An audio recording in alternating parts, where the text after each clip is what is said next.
پاکستان کو بھی وار تھیٹر میں تبدیل کر دیں گے، پریشر آئے گا. آپ نے جان کیری کی شاید بات سنی ہو.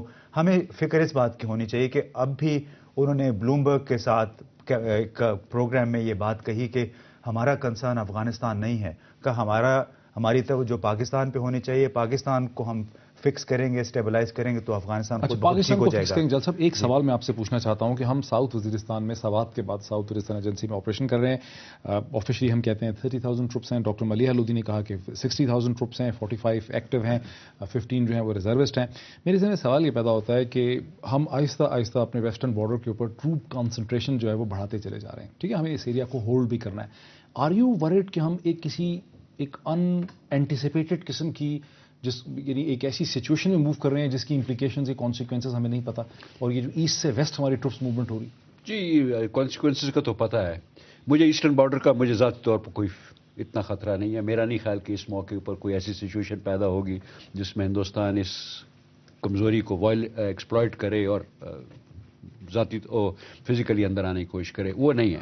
لیکن ویسے ہمیں فکر ہونی چاہیے کہ ہمارے زیادہ تر ٹروپس جہاں پر بھی انوالو ہوتے جائیں گے اس کے بعد کیا ہوگا، کتنے ہوں گے، کتنی جگہ ہم نے کرنی ہے.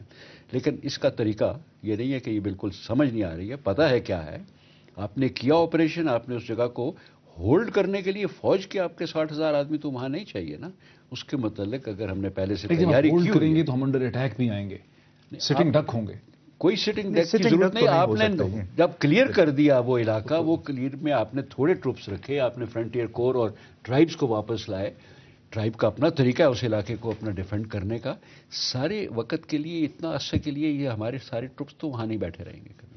نہیں، سٹنگ ڈک آپ کیوں کہتے ہیں، کیوں نہیں ہوں گے؟ جب آپ اسے کہتے ہیں ہولڈ کرتے ہیں، سڑکوں کو ہولڈ کرتے ہیں، چیک پوسٹ مینٹین کرتے ہیں، اور جو آپ کے اینیمیز ہیں وہ گوریلاز ہیں جو ڈسپیئر ہو جاتے ہیں، وہ ماؤنٹین میں واپس آتے ہیں، بیڈ ویدر آ رہا ہے تو آرمی سٹنگ ڈک کے اوپر اعتراض ہے نا کہ سٹنگ ڈک کا کیا مطلب ہے؟ دیکھیں اس کا سٹنگ ڈک تو یہ مطلب ہے کہ آپ کوئی جوابی کارروائی نہیں کر سکتے. دیکھیں یہ کوئی سپیس میں، خالی سپیس میں ہماری آرمی موو نہیں کر رہی ہے. جہاں جہاں جا رہے ہیں وہاں پہ مقامی قبائل بھی موجود ہیں. قبائل بھی ان کی سماجی نقطہ نظر سے ان کے تحفظ کا ایک سبب بنتے ہیں. قبائل ہی جو ہیں مقامی آبادی، وہ جو اگر ملیٹنٹس عسکریت پسند بھاگ کے وہاں پناہ لیتے ہیں، یہ ذمہ داری پھر قبائل پہ عائد ہوتی ہے.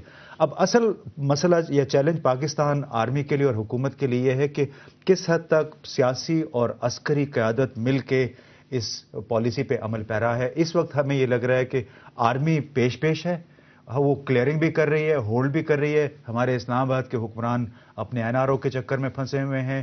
فاٹا میں جو اصلاحات ہونی چاہیے تھی وہ نہیں ہو سکی ہیں. پولیٹیکل ایجنٹ اور ہماری جو سیاسی قیادت ہے وہ کہاں ہے؟ آپ کو نظر آتی ہے تمام قیادت اسلام آباد میں بیٹھی ہوئی ہے. ایسی صورت میں مشکل. کلیئر ہولڈ بلڈ ویسے بھی ایک فلاڈ اسٹریٹجی ہے، یہ امریکہ نے نکالی ہے، کہیں پر بھی استعمال نہیں ہوتی ہے. بیسیکلی جو امتیاز گل نے بات کی ہے وہ صحیح ہے.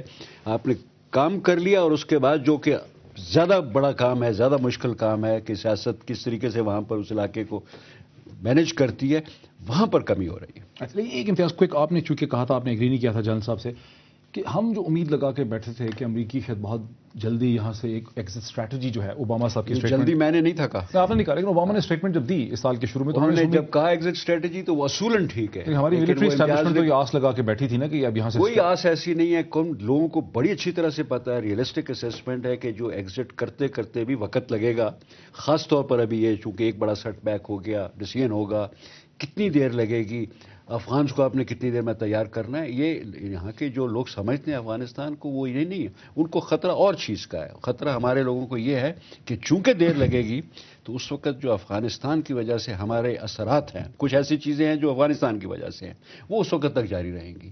یہ خطرہ ہو سکتا ہے. 2012 سے پہلے آپ دیکھ رہے ہیں امریکنز کو نکلتے ہوئے. ڈیڈ لائن تو میں خیر ویسے بھی نہیں کبھی دیتا، بہت مشکل ہے کوئی ڈیڈ لائن دینا، لیکن ٹریننگ اور ڈیڈ لائن نہیں دینی. کبھی بھی ڈیڈ لائن کسی وقت، جس آدمی نے بھی ڈیڈ لائن آج تک مشن اکمپلش جب بش نے کہا تھا تو اس کو پتا ہے کیا اثر ہوتا ہے. جو بڑا جو مسئلہ اس وقت ہمارے پاس ہے یہ نہیں ہے کہ کتنی دیر لگ رہی ہے، اثر کیا ہے. اور دوسری بات یہ ہے کہ امریکہ کو وہاں سے نکلنے کے بعد یہاں پر کیا رول ہوگا، کیا ہوگا. بہت زیادہ پاکستان میں فزیکل انگریس بڑھ رہی ہے نا. ٹھیک ہے، ہمیں انہوں نے کسی اور طریقے سے اسٹرینگل ہولڈ تو ہمارے پر لگایا ہوا ہے، سیاسی بھی ہے، معاشی بھی ہے، لیکن کیا فزیکلی جب وہ یہاں پر لوگ زیادہ کریں گے، ان کے ساتھ ہمارے لوگوں کا پھر کیسے جب کیا کلیش انٹریکشن ہوگا ہوگا، تو اس کا کیا ریئیکشن ہوگا. انٹرسٹنگ پوائنٹ، بٹ وقت ہمارا جو ہے وہ بالکل ختم ہو گیا. جن صاحب آپ کا، امتیاز آپ کا، ہمیں جوائن کرنے کا بہت شکریہ. ناظرین، اس افغانستان کے اس الیکشن کے بعد جو ہم نے بحث کی، افغانستان کے الیکشن کے تناظر میں جو اب وہاں پہ سچویشن ڈیولپ ہوتی ہے، اسے ایسا لگتا ہے کہ سچویشن سادہ ہونے کے بجائے، آسان ہونے کے بجائے پہلے سے زیادہ پیچیدہ اور کمپلیکس ہوتی چلی جا رہی ہے. اس سے یہ بھی سمجھ آتا ہے کہ امریکنز کی ایگزٹ اسٹریٹجی کی اگر کوئی ڈیزائر ہے بھی تو وہ بہت جلدی وہاں سے نہیں نکل سکتے ہیں. اور ساتھ ہی امریکنز پاکستان کے اندر جیسے جیسے افغانستان سے نکلنے کی بات کرتے ہیں، پاکستان میں اپنے فٹ پرنٹ کو وہ بڑھا رہے ہیں، جس کا مزید ریئیکشن اور مزید کمپلیکیشنز جو ہیں وہ پیدا ہو سکتی ہیں. دیکھتے رہیے. بہتر سے بہتر تجزیے کے لیے دنیا ٹوڈے. بہت شکریہ.